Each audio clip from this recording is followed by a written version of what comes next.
Dear friends, I am standing in front of the Jesuit Generalate in Rome, the headquarters of the Jesuit fathers, which is normally called Casa Generalizia, Curia Generalizia dei Jesuiti.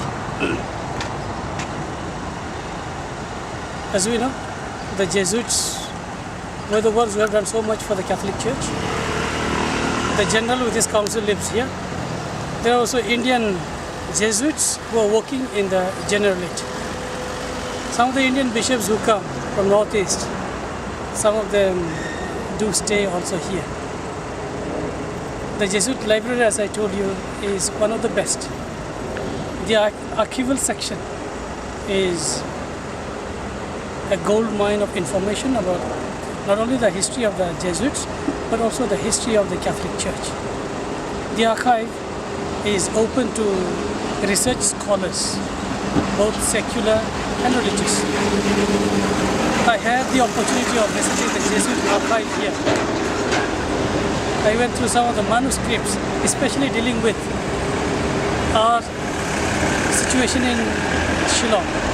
After the Salvatorian fathers left, it was the Jesuits who took care of our missions in Northeast for about 7 years, from 1915 to 1921 or 22 when the Salesians came.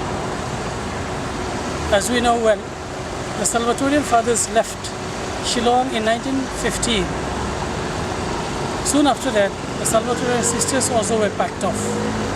And then, Vatican wanted to send some priests and religious to take care of the missions in Shillong.